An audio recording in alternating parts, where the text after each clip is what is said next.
Walking down the dim, empty subway corridor, Sung Jinwoo couldn't help but feel a wave of anxiety washing over him. Trying to clear an entire dungeon completely solo without a party to back him up was starting to feel like a massive mistake. His confidence was plummeting by the second. Just as he was questioning his choices, a foul, overwhelming stench filled the air. Jinwoo froze, instantly recognizing the smell of a beast monster nearby. Before he could react, two glowing red eyes pierced the shadows ahead.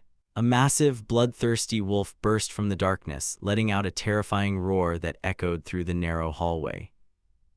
The creature lunged forward with terrifying speed, its jaws snapped wide open. Jinwoo threw himself to the side, sliding along the hard floor as the beast missed him by inches. As the monster turned around to face him again, the system identified it as a steel fang raken. Jinwoo tried to brace himself to fight back, but his body wouldn't listen. His leg was completely paralyzed, refusing to budge. A cold sweat broke out as a sudden wave of panic washed over him. He realized it was pure fear gripping his body. Traumatic memories of the horrifying double dungeon and the giant god statue flashed back into his mind. He cursed under his breath, realizing the lingering psychological scars were holding him back right when his life depended on it. The Raken didn't hesitate, seizing the moment to lunge at him again with a lethal swipe. Jinwoo forced himself to break through the paralysis, executing a desperate backflip to evade the incoming claws.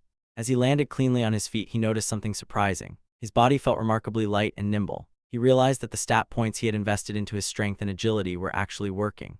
However, he couldn't afford a single mistake. He didn't have a healer with him, meaning any major injury could be fatal. Stealing his resolve, he refused to let fear dictate his fate again. He had barely survived death once, and he wasn't about to die in a place like this. With a fierce battle cry, Jinwoo lunged forward and threw a powerful punch right into the wolf's face, sending the heavy beast crashing hard into the wall. Despite the heavy blow, the Raken quickly scrambled back onto its paws, snarling fiercely. Jinwoo realized that even with his boosted stats, the monster was still physically stronger than him. Desperate for a way to turn the tide, he remembered his system interface and called out his inventory. He reached into the magical spatial storage, hoping to find anything useful, and pulled out the broken iron sword that Mr. Kim had left behind during the tragic incident in the temple. Clutching the handle, a surge of adrenaline replaced his panic. Armed with a proper weapon, Jinwoo charged forward as the wolf went for another deadly bite. He brought the blade down, clashing directly against the monster's powerful jaws. The impact shattered the creature's armored teeth, proving it didn't earn the name Steel Fang for nothing. Jinwoo pressed the attack, determined not to let the sword go to waste. As he locked eyes with the beast, his perspective completely shifted.